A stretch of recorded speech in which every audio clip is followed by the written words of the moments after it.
Gorilla Tag was a game made back in February 2021 and has grown such a huge fan base over the time. A lot of people seem to enjoy the game because it was free and simple. Play as a monkey and you tag people. That's it. The Gorilla Tags community was growing every day and had an active player count of over 40,000 people at one time. With so many players enjoying the game, they have realized about how simple it was to really create it, and thus is the beginning of Gorilla Tag fan games. Gorilla Tag fan games start to flood the Oculus store with all different types of attributes and names. All of the fan game names consisted of some sort of noun followed by an action or adjective, like Snake Rush or Snail Racers. Although there are so many of these, it's hard to differentiate between the games that are worth playing and the unnecessary and silly ones. But don't fear, as I, Pink Panda, has gone through all the stores and got a collection of these abominations and tested to see whether they're worth your time. This is hand parkour.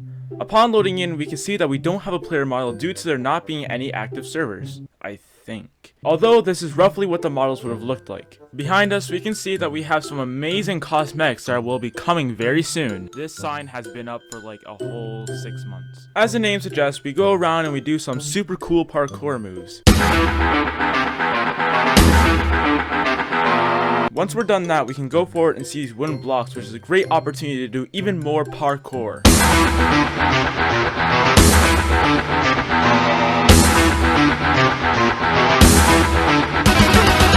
Once we get to the top, there really isn't any reward, but we can jump onto this purple glass and kind of get out the map, but we'll talk about that later. Back in the tunnel, we come across this lava pit that when we jump into, just respawns us.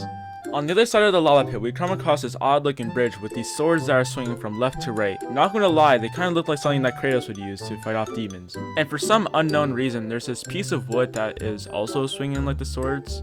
Don't know why, but okay. Right after the bridge, we come across a Squid Game stepping stone minigame and some more parkour. And I would do the parkour again, but there really isn't any reward for any of them, so time to do the Squid Game stepping stones.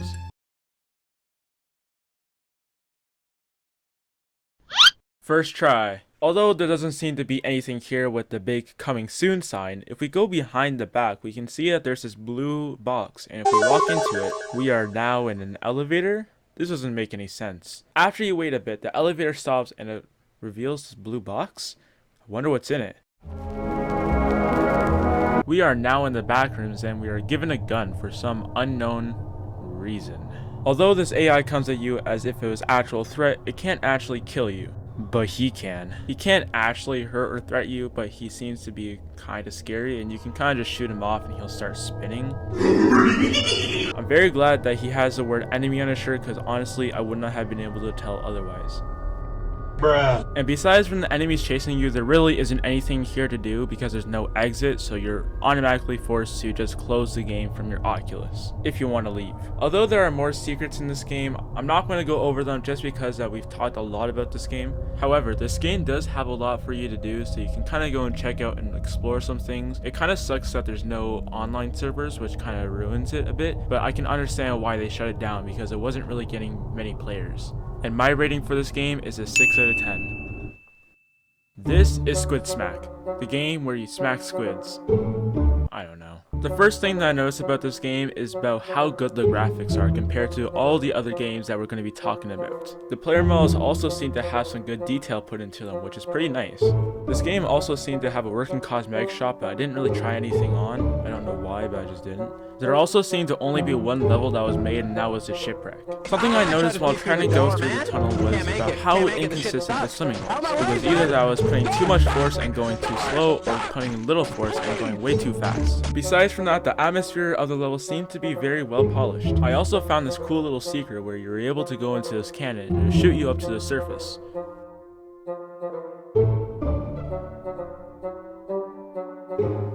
After we get shot from the cannon, we land onto what seems to be the SpongeBob Island. On the land, the controls are kind of like every other Gorilla Tag game where you kind of just move with your hands. I was also able to pick up this coconut and shoot it through this hoop.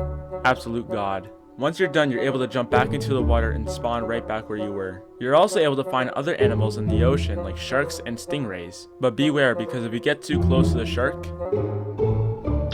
he'll eat you.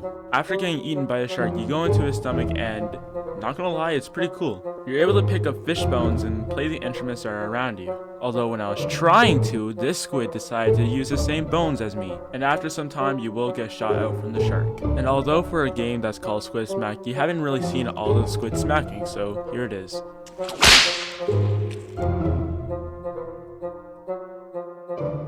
The man hit me so hard that I had to resurface. Overall, this game is pretty well developed. I can see how it could go pretty big in the future, and I like the aspect of the game because it's different from all the other ones that are shown on this list. Although in the future, I hope that they fix the movement because it seems a little bit inconsistent and pretty much janky. I give this game an 8 out of 10. This is Squirrel Monkey. To be honest, I don't really know what the point of the game is. I mean, there's not much to really look at, but I guess we'll go ahead and look. And our player model is questionable. And here we have the amazing rule list. Don't be toxic, be at least 13 years old, and have fun. If you're 13 years or younger, leave! This game also seems to have working servers and working music, so that's pretty standard. It also seems that we're on this large island, so let's explore a bit. So the first thing we see is this huge cave and... oh. Well, okay then. There was also this cool looking shipwreck, but one thing that I didn't like is when I went into the water, it looked very disorienting and just made me feel a little bit sick. The shipwreck didn't seem to have anything cool in it, so I decided to go onto this island and... oh. Well then, while I was playing, I noticed that the movement was a little bit tedious as I had to put a lot of effort in order just to move a small amount. Here I found this little hole in the wall that consisted of just a crate and a table. And what the hell is that? Next we see this crash, which is definitely a leak to the newest Sons of Forest game. There's also a plane in the water as well as one in the sky. To the right of the plane we also have this boat as well as a lighthouse. And just to save you some time, there's nothing much to them. Just models. Overall, this game just doesn't have much to do and there's not really many places to go. The movement is definitely not my cup of tea as it's just very slow and very inconsistent, and I think it would have been a little bit better if there was actually more maps at least. That way it would have been more to explore, but really it just wasn't that much. I give this game a 3 out of 10. Hello, this is my first game ever. Also, more things will be added in the future. I made this whole thing by myself, so I hope you enjoy this game. Also, keep in mind this is a fan game. Made by Mr. J20. The first thing that I notice when I go into the game is that our arms are just green circles, which I guess works. Oh boy, time to go into the new forest map and... oh. Now, I don't want to sound mean, but what was the person really thinking when making this?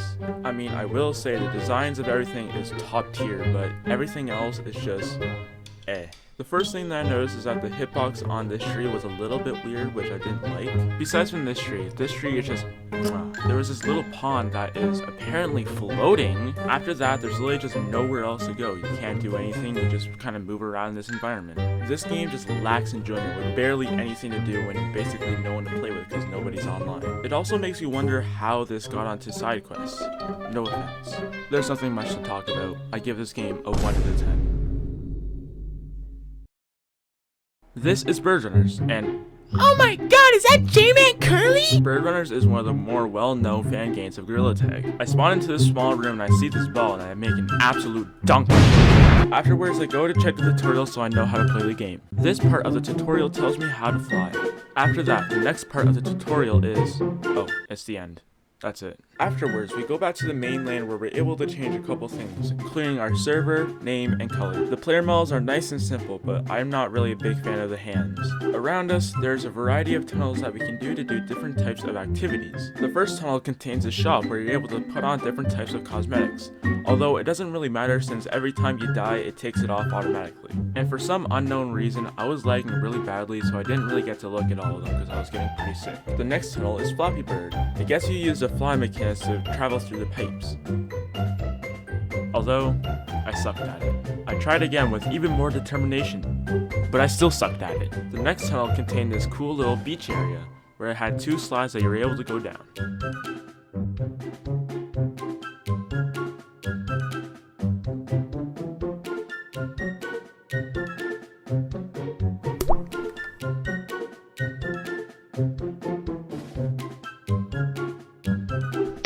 Besides from that, there's not really much that you can do here, although I can see this as a cool little hangout spot for your friends. The next tunnel was the floor is lava, and although I did have to wait for it to finish, I decided to play patty cake with my dad. After that, the door was open and I had to use my hand parkour skills to the test. Yeah, so anyways, I made it to the top and I just decided to jump into the lava. That's pretty much it for Bird Runners. Honestly, it's a pretty solid game. It has good graphics and the controls are pretty easy to use, and the minigames are also pretty fun. I give this game an 8 out of 10. Last but not least, we have Fish Games, and as you can see, it's a pretty hit game. When we load in, we're put in front of a computer which we can do a bunch of cool stuff on, like changing our cosmetics with a working shop, changing our name, and our color, kind of like how the original Gorilla Tag has. In the game section, we have a couple options that we can choose from, so we're going to go through all of them in order, starting with Main Room. Similar to Squid Smack, the movement has you moving your arms kind of in a swimming motion, although I find this one is a lot more fluent and easy to do. There are 2 game modes that we can play in this area, including Boats and Swords. Boats is essentially just a copy of Hole in the Wall where you have to go under the boat and avoid the nets. If you're a doofus like me and get caught by the net, you'll get put into the Jail of the Dead, and it has some questionable rules. No glitching out, no crying about it, no sussy, I am trying to fill this, I don't even know what to write, hello, stay fishy, atone with your crimes, no bullying other inmates, no plan to escape the jail, and no assaulting Jolene. Don't know who that is, but okay, just don't insult her. But hey, at least when you're here you can become a ripped fish. In order to get back into the game, you have to leave and join back, which is a little bit tedious, but it's okay. They also have a voting system where you're able to vote on which minigame you want to play. And in order to start the new game mode, you have to wait 5 minutes. So this is what I did in the meantime. There was a slide that kind of seemed anticlimactic to go down. I found this marshmallow on a stick and I decided to try to roast it, but nothing changed, so. There was this ping pong table that I decided to try, and when I hit it,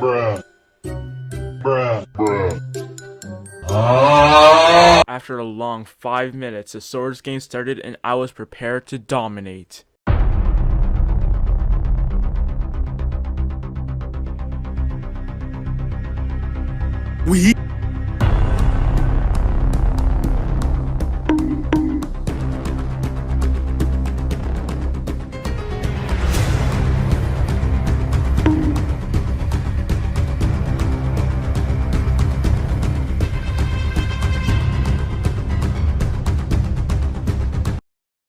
It doesn't tell you who won, but I think I did. Besides from that, there's not really much else to do, so we're going to go on to the next game mode. The next game mode is Capture the Flag. I would have played it, but there wasn't enough players to play it, so on to the next room. The next room is this museum, which is basically kind of a showcase of their different fan art and their timelines. Basically, it shows all their different milestones from the game development. And on the other side of the wall, it's basically just a couple pictures of fan art. Speaking of fan art, here are some of my custom fan arts made from one of my users in my Discord. Besides from those things, there really isn't much else to do here, so on to the next room. The next rooms I'm going to be talking about are Fish on the Moon, Cyber City, and Backrooms. However, none of these are actually minigames, but rather kind of just showcase rooms. So I'm more just going to give a brief summary as to what they are. Fish on the Moon has you on this small disc that really doesn't go all the way around as a whole moon would. It would have been a little bit cool to see maybe a little bit less gravity here, but the gravity here was the same as it was on the other game modes. And that's basically just it. Cyber City has you take place in a fogged city. However, when I looked at it, it didn't really seem to be much cyber nor city. There are 2 roads that you can't really go far off of. And the cyberest thing I did see here was the sign. There really isn't much else to here besides maybe this graffiti, but that's basically it. And the next room is the Backrooms. And as much as I'd like to say about how much fun stuff there is to do here, there really isn't. The layout of the map was just a repeating of the spot that you spawn in. And it's not just 1 or 2 times, it's the entirety of the map. And you can see this example here. Just watch. Yeah, it's just the exact same layout. Nothing else to say.